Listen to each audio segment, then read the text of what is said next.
Hey, Metropolis of Chicago family, it's Father Cosmas Callis coming to you from my home office. I'm sure many of you are working in your own offices. We've taken the opportunity to honor the participants of our Oratorical and Fine Arts Festival from the Metropolis of Chicago this year.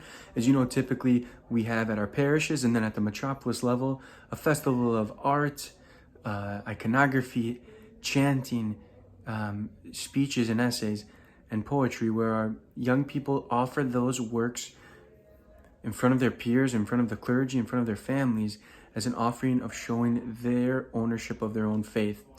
Because of the coronavirus, we weren't able to do that this year, as you all know, especially at the Metropolis level, and most of the parish level competitions were canceled. But we thought we'd still bring their works to you by having them present them virtually and sharing them with you from time to time online. So I hope you continue to join us along with this Oratorical Festival presentation so that you can hear all of the beautiful things our young people have to say about their faith. Here's our next participant. Alex Cardasis.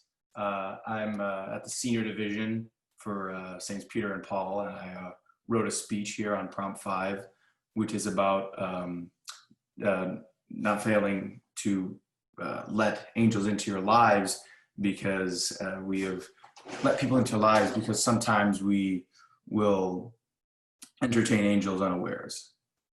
So I'm Alexandria Cardasis, and I'm the proud mother of Alexander.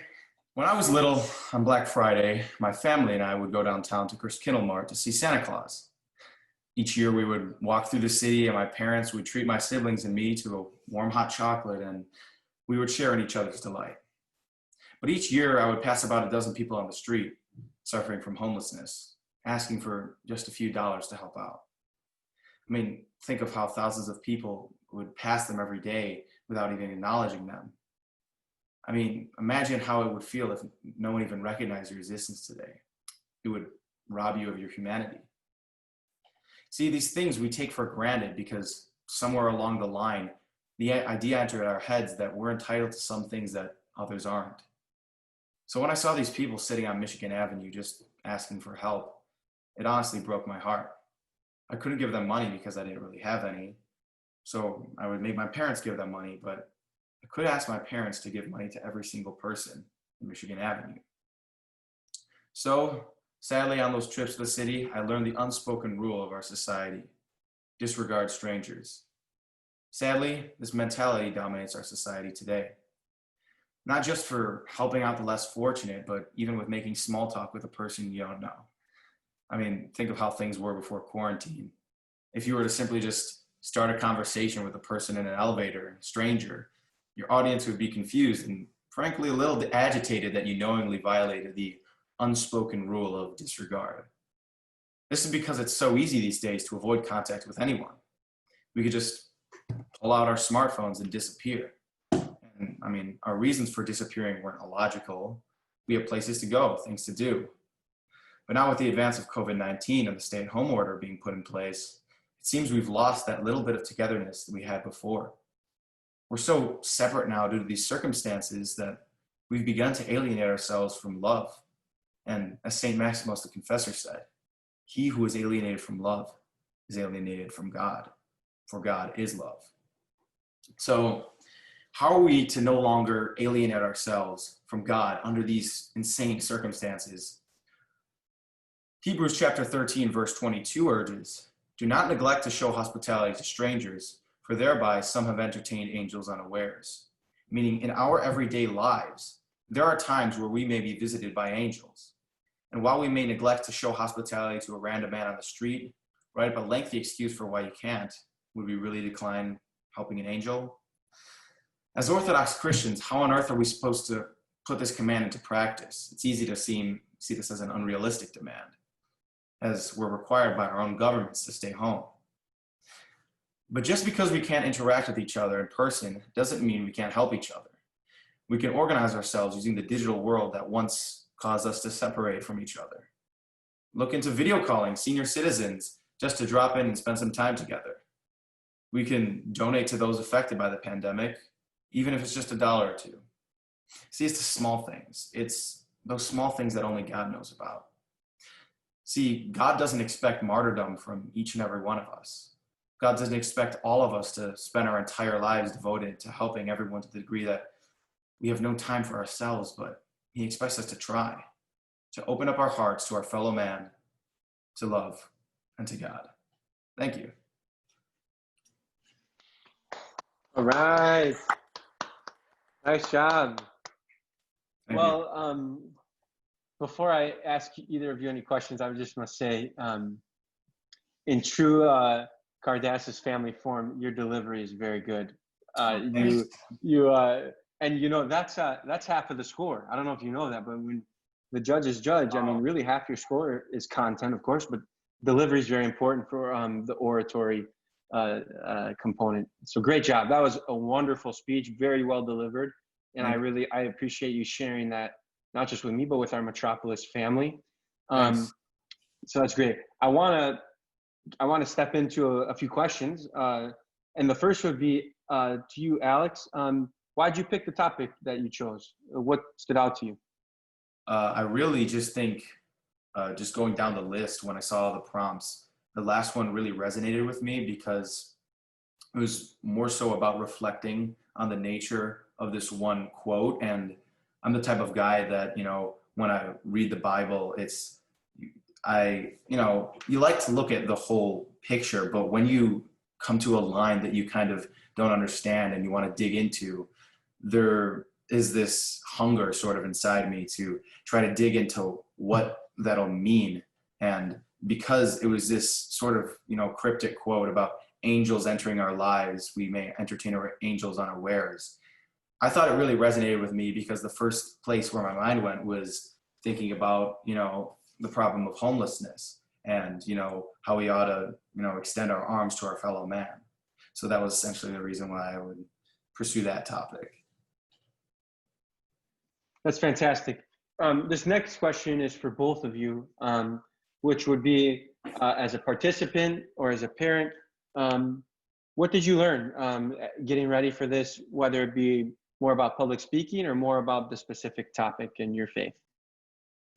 Well, I think when it comes down to it, I did learn a whole lot about how I was going to phrase my delivery, because I knew the sort of, you know, feeling that I wanted to give off and what I wanted to say, but it was a matter of trying to say it in the most precise manner that would, you know, articulate my point best. But I also didn't want to feel, you know, alienated from the audience, because I mean, my whole speech is about, you know, struggling to avoid alienating yourself from other people.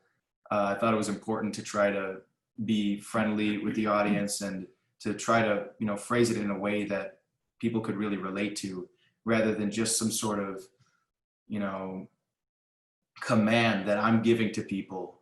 I saw it rather as like a collective responsibility that we have to take, rather than me just telling people what to do. And what I want to say is he has enlightened me so much, because we get tied up with all of our day-to-day activities and everything, and we don't stop and think, hey, you know, how can we help those who are not as fortunate as us? You know, donating to the poor, taking time out, calling, check in with seniors, especially during these difficult times, making sure everybody's okay.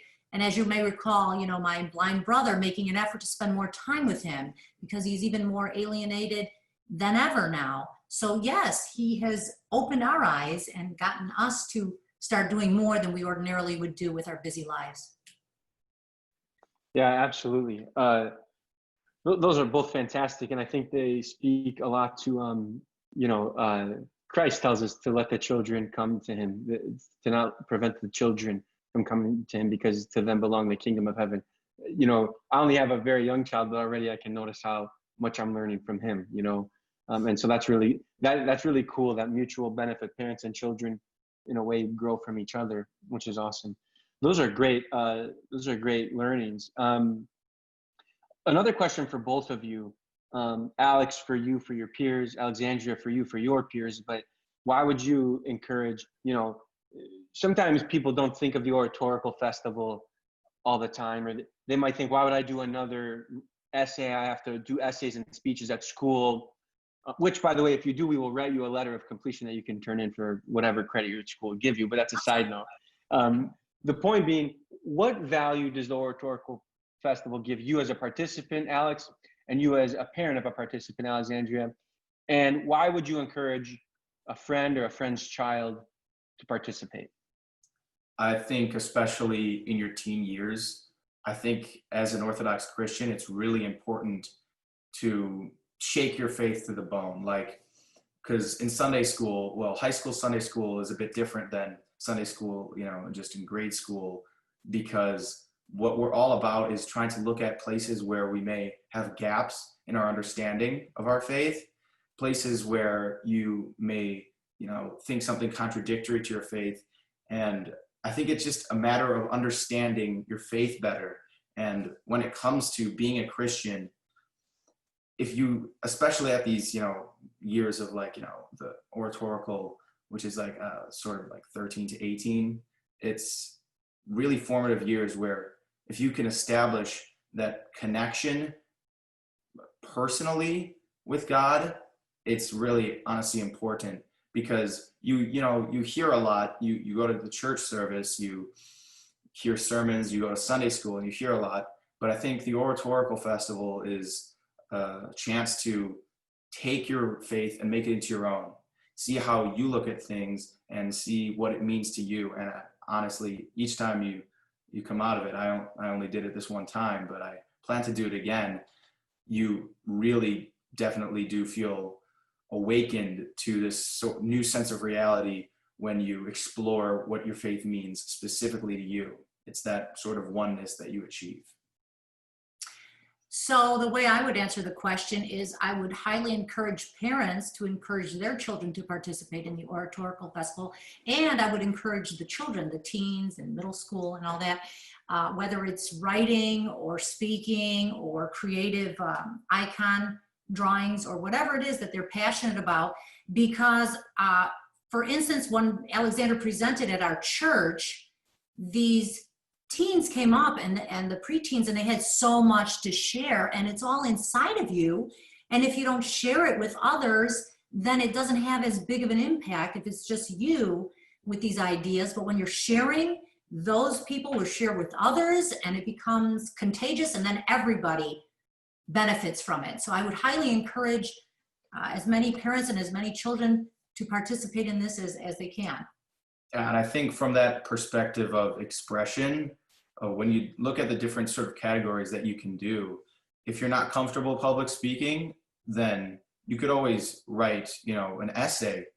But I think honestly, for the people that aren't as comfortable public speaking, I think it's just a really great opportunity from that perspective to kind of throw yourself into this crazy scenario where you have to figure out, okay, what am I going to say to all these people? It's about a faith that we all follow, and I want to say something nuanced. And I think that challenge of trying to say something new while also, you know, paying tribute to what you already have established and, you know, the prompt itself, it puts you in a really good place to make some really great stuff. So I would recommend the Oratorical Festival to anyone. I love it. Alexandra, did all four kids, did Teddy participate too? Ted and William Will didn't. didn't participate. Well then, so two of the four kids. I mean, that's pretty cool. Yeah. Well, good job, Alex. What a powerful thing to say. You said the Oratorical Festival, if I heard you right, gives you a chance to shake your faith to its bones and to own it. I'm summarizing now, but to own it, for it to be yours. And that's cool that even if you are too scared to public speak, first of all, do it, because people are more afraid of death in the United States are more afraid of public speaking in the United States than of death. So that is interesting, but it's a good chance to get those wheels greased. But more importantly, there are so many other ways you can express your faith too, which is really cool. So those are great thoughts. That's really it. I want to thank you both for your time. I want to thank you, Alex, for just delivering a really beautiful speech. I hope you do participate again next year, because I'm sure you'll be a contender at the parish and at the metropolis, and maybe even at the national level if you do. Lastly, thank you for inspiring not only me, but all of us. When our young people have something to say about their faith that's nuanced, like you said, it's very inspiring. It very much, you might not realize it, but the next generations, we feel like, wow, you know, this is something that's theirs now. And that's really special. So thank you so much for doing that. Thank you for your time. Thanks. Oh, geez, yeah, of course. Really Of course. appreciate that. Of course. Thank you so much.